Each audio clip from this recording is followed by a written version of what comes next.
क्या आपने कभी सोचा है कि अगर एक एलियन और इंसान का मेल हुआ तो क्या होगा? इस फिल्म की कहानी कुछ ऐसी ही है। एलियन डीएनए और मानव डीएनए से पैदा हुआ एक हाइब्रिड जिसका नाम सिल है। इस एलियन प्रजाति सिल का बस एक ही काम है, संभोग करके अपनी नस्ल को आगे बढ़ाना और इंसानों का धरती से नामो निशान मिटा देना। ऐसी एक्शन, थ्रिल, रोमांस और साइंस फिक्शन से भरी कहानी स्पीशीज एक में आपका स्वागत है। कहानी की शुरुआत होती है एक गुप्त सरकारी प्रयोगशाला से, जहां सरकार का वैज्ञानिक जेवियर और उसकी टीम एक नए प्राणी बनाने की कोशिश कर रहे हैं। एलियन और मानव डीएनए को मिलाकर एक हाइब्रिड बनाने का प्रयास किया जा रहा है। यह प्रयोग अंतरिक्ष से प्राप्त एलियन टेक्नोलॉजी के आधार पर हो रहा है, लेकिन एक सवाल उठता है, क्या इंसान और एलियन का मेल सुरक्षित होगा? जेवियर और उसकी टीम को लगता है कि यह एक नया, ताकतवर और बुद्धिमान प्रजाति बन सकता है। यहीं से सील का जन्म होता है। हम देखते हैं कि सील बचपन से ही असामान्य है। उसकी उम्र तेजी से बढ़ती है। कुछ ही दिनों में वह एक बड़ी जवान लड़की बन जाती है। क्या इतना जल्दी बड़ा होना सामान्य है? जेवियर और उसकी टीम को धीरे धीरे एहसास होता है कि सील के पास अद्भुत शक्तियां हैं, जो खतरनाक भी साबित हो सकती हैं। जैसे जैसे सील बड़ी होती जाती है, उसका व्यवहार आक्रामक होता जाता है। ये देखकर सभी वैज्ञानिक डर जाते हैं। उन्हें महसूस होता है कि सील का विकास अब उनके नियंत्रण से बाहर हो रहा है। वे एक बड़ा फैसला लेते हैं, सील को खत्म करने का। लेकिन क्या सील को इतनी आसानी से खत्म किया जा सकता है?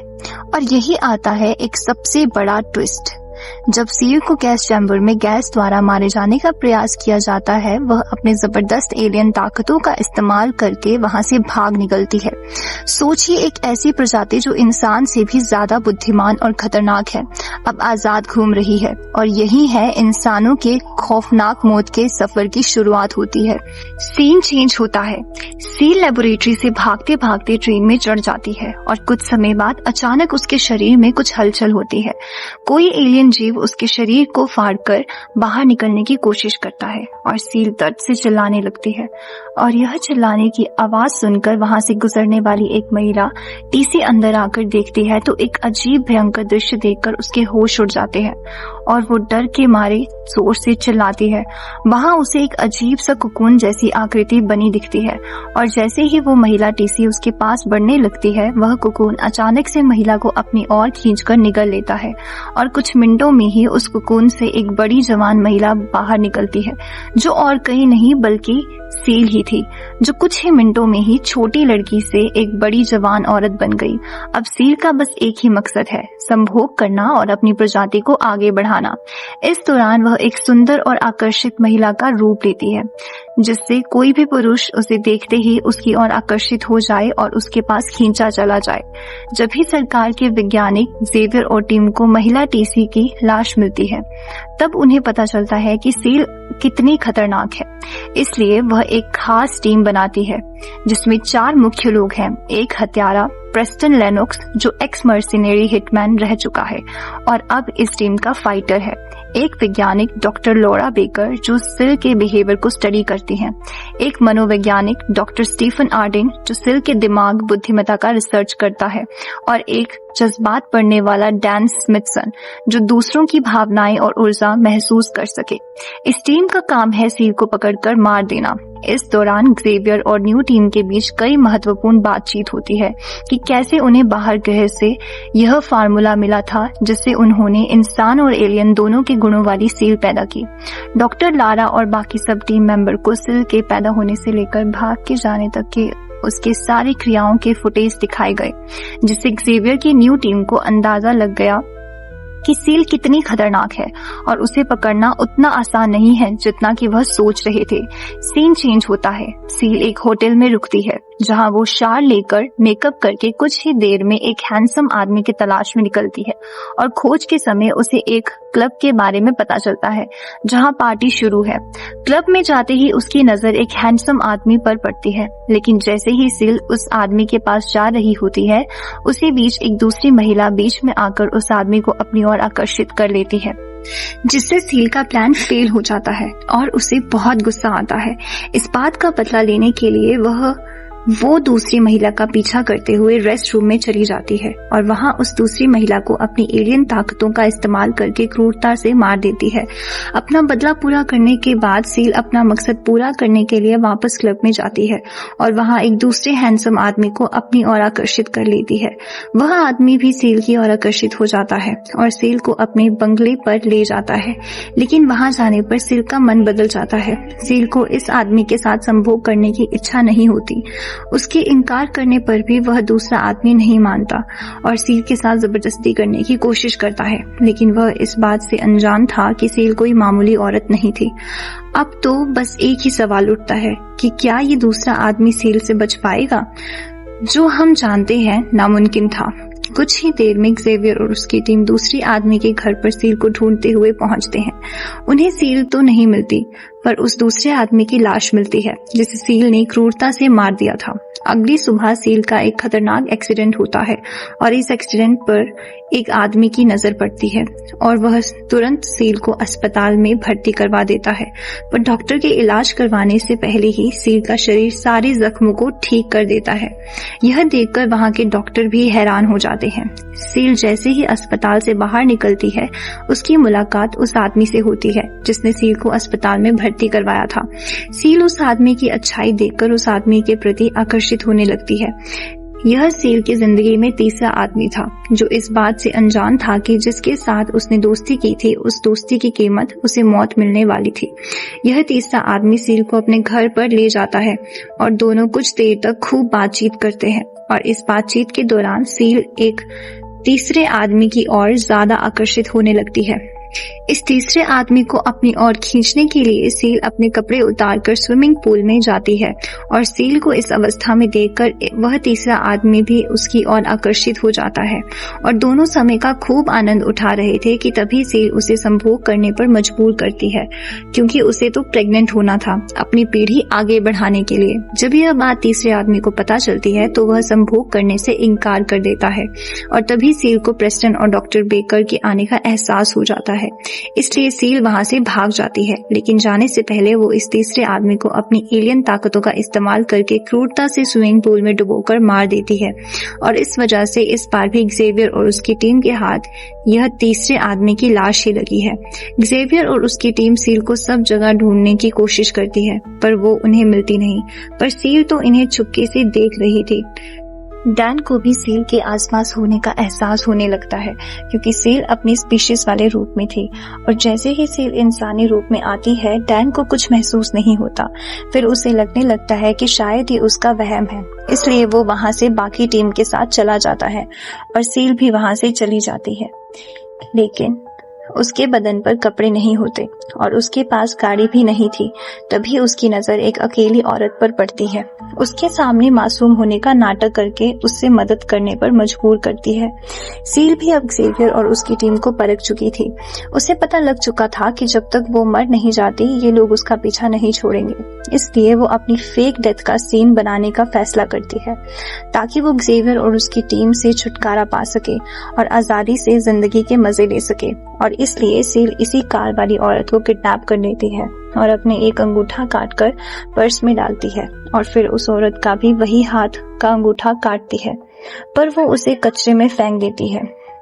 फिर वो उस औरत की गाड़ी लेकर पेट्रोल पंप पे 4 पेट्रोल के कैन भर के लेती है और गाड़ी को एक रोड से दूसरे साइड पार्क कर देती है जहां हाई वोल्टेज इलेक्ट्रिक पोल होता है और फिर वो एक दूसरी गाड़ी चुराकर उसमें पेट्रोल के 4 कैन रख देती है और दूसरी गाड़ी में वही किडनैप की हुई औरत को बंद करके बैठा देती है और अपने कटे हुए अंगूठे को गाड़ी में फेंककर ज़ेवियर और उसकी टीम के पास चली जाती है। जैसे ही वो क्लब के बाहर आती है, डैन को उसके आने का एहसास होता है और जब वो सील को ढूंढने लगता है, सील अचानक से उसके सामने आ जाती है, जिस वजह से वो डरकर बाकी सब टीम को बुलाता है और उनके आने से पहले सील अपनी चुराई हुई गाड़ी के पास जाकर उसे स्टार्ट करती है और सबके आते ही वो गाड़ी तेजी से भगाने लगती है और सबको अपने पीछे लगाकर गाड़ी को हाई वोल्टेज इलेक्ट्रिक पोल की ओर तेजी से भगाकर इलेक्ट्रिक पोल से टकराने के लिए छोड़कर खुद गाड़ी से उड़ी मार लेती है और गाड़ी पोल से टकराते ही एक जोर का धमाका होता है। फिर सील रोड की दूसरी ओर जाकर सुबह पार्क की हुई गाड़ी में बैठकर निकल जाती है। जेवियर फोरेंसिक टीम से इन्वेस्टिगेशन करने को बोलता है। इन्वेस्टिगेशन के बाद फोरेंसिक टीम को गाड़ी में वो किडनैप की हुई औरत की जली हुई लाश मिलती है और एक कटी हुई उंगली। बॉडी तो पूरी तरह जल चुकी थी, इसलिए उसका डीएनए टेस्ट करना मुश्किल था, पर अंगूठा थोड़ा ही जला था, इसलिए उसे फोरेंसिक टेस्ट के लिए भेजा जाता है कंफर्मेशन के लिए कि गाड़ी में मरी हुई औरत सील ही है या कोई और। सील ने इन्हें बेवकूफ बनाने के लिए ही अपना अंगूठा गाड़ी में छोड़ा था, इसलिए टेस्ट तो पॉजिटिव ही आएगा। जेवियर भी टेस्ट के रिजल्ट से पहले ही टीम को बोलता है कि कल से सब अपने घर जा सकते हैं, क्योंकि उसे यकीन था कि सील मर चुकी है और यही उनकी सबसे बड़ी गलती होती है, क्योंकि उन्होंने ये नहीं देखा कि लाश तो ड्राइवर सीट की बाजू वाली सीट पर बंधी हुई थी, तो वो सील नहीं हो सकती और यहाँ जेवियर गलती कर बैठता है। दूसरी तरफ हम सील को देखते हैं जो अपने बालों को छोटा करके उन्हें काला कर देती है, जिससे कोई उसे पहचान न सके और वापस जेवियर की रखी पार्टी में जाती है, क्योंकि उसे प्रेस्टन पहले से बहुत पसंद था और सील अपने सपनों में प्रेस्टन को उसके साथ संभोग करते हुए देखा करती थी, इसलिए वो समझती थी कि प्रेस्टन ही उसकी नस्ल को आगे बढ़ा सकता है।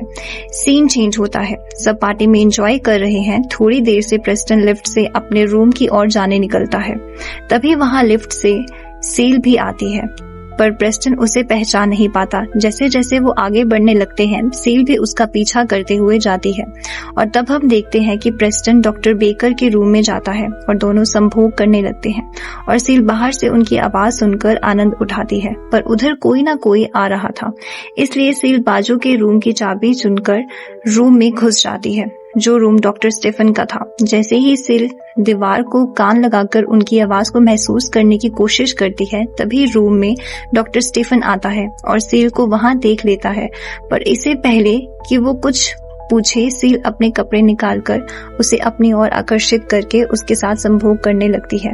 दूसरी ओर डैन को सील के आने का एहसास होता है, इसलिए वो उसे ढूंढते हुए जब डॉक्टर स्टीफन के कमरे से बाहर पहुंचता है तो बाहर से उसे संभोग की आवाज सुनाई देती है और उसे यकीन हो जाता है कि सील डॉक्टर स्टीफन के साथ सोकर बच्चे पैदा कर रही है और अगर उसने एक साथ कई बच्चों को पैदा कर दिया तो पूरी दुनिया पर संकट छा जाएगा, क्योंकि ये स्पीशीज कुछ समय में ही बड़े हो जाते हैं। इसलिए वो तुरंत प्रेस्टन को जगाकर ये बात बता देता है और जैसे ही प्रेस्टन रूम का दरवाजा तोड़ता है, सील दूसरी ओर से दीवार तोड़कर भागती है। दरअसल संभोग के बाद सील अपने स्पीशीज फॉर्म में थी, इसलिए उसकी शक्तियां बढ़ चुकी थी और इस वजह से प्रेस्टन के दरवाजा तोड़ते ही वो दीवार तोड़कर वहां से भागती है।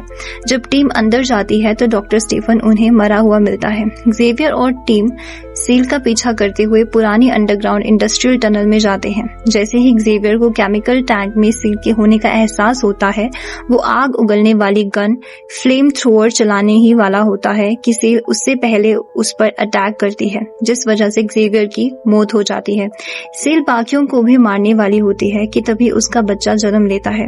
डैन जब सील को ढूंढ रहा होता है तो उसे सील का बच्चा मिलता है। डैन उसे प्यार से पास बुलाने की कोशिश करता है, पर बच्चा डैन पर अपने टेस्टिकल्स से हमला करता है। इस वजह से डैन डरकर नीचे गिरता है और जब वो वापस बच्चे की ओर बंदूक करके खड़ा होता है, तभी सील का बच्चा स्पीशीज फॉर्म लेकर डैन पर हमला करने की कोशिश करता है, पर उससे पहले डैन उस पर फ्लेम थ्रोअर गन से हमला करता है, जिस वजह से वो बच्चा जलकर एसिड से भरे खाई में गिरता है। एसिड की वजह से आग फैल जाती है और बच्चा मर जाता है। इस दौरान डैन भी नीचे खाई में गिरने ही वाला था, पर तभी वो पत्थर से लटक जाता है। अपने बच्चे को मरता हुआ देखकर सील और गुस्सा हो जाती है और वो प्रेस्टन पर हमला करने की कोशिश करती है कि तभी प्रेस्टन अपने बचाव में उस पर गोलियों से हमला करता है, जिससे सील भी नीचे वही आग वाली खाई में गिरकर जलने लगती है। प्रेस्टन और डॉक्टर बेकर तुरंत डैन की मदद के लिए पहुंचते हैं, जो अभी भी खाई के दीवार से लटका हुआ था। जैसे ही वो दोनों डैन को खींचने लगते हैं, सील वापस हमला करते हुए डैन का पांव खींचने लगती है। इसलिए प्रेस्टन शॉटगन को किसी तरह लॉर्ड करके सील के सर को उड़ा देता है, जिससे सील की मौत हो जाती है। तो आखिरकार टीम सील को मारने में सफल हो जाती है। लेकिन क्या यह अंत था? आपको लग रहा होगा कि कहानी यहीं खत्म हो गई। नहीं, यहाँ लेता है जन्म एक सबसे बड़ा ट्विस्ट। असल में फिल्म का सबसे बड़ा मोड़ अब आता है जब टीम सोचती है कि सील और उसका बच्चा दोनों मर चुके हैं। तभी कैमरा एक चूहे पर जाता है, जो चूहा अचानक से स्पीशीज जैसे टेंटिकल जीन्स की एबिलिटी दिखाता है। क्या आप सोच सकते हैं कि इसका क्या मतलब है? इसका मतलब है कि सील का डीएनए पूरी तरह नष्ट नहीं हुआ, वो किसी तरह फैल चुका है और धरती पर अब भी खतरा मंडरा रहा है। आपको क्या लगता है, सील की प्रजाति वापस आएगी? और अगर सील पूरी तरह इंसान होती तो क्या उसका व्यवहार अलग होता? दोस्तों, अपनी राय हमें कमेंट में जरूर बताएं। अगर आपको वीडियो पसंद आया तो चैनल को सब्सक्राइब करें, वीडियो को लाइक करें और अपने दोस्तों के साथ शेयर करें। मिलते हैं स्पीशीज के पार्ट 2 में। तब तक के लिए bye bye and thank you for watching.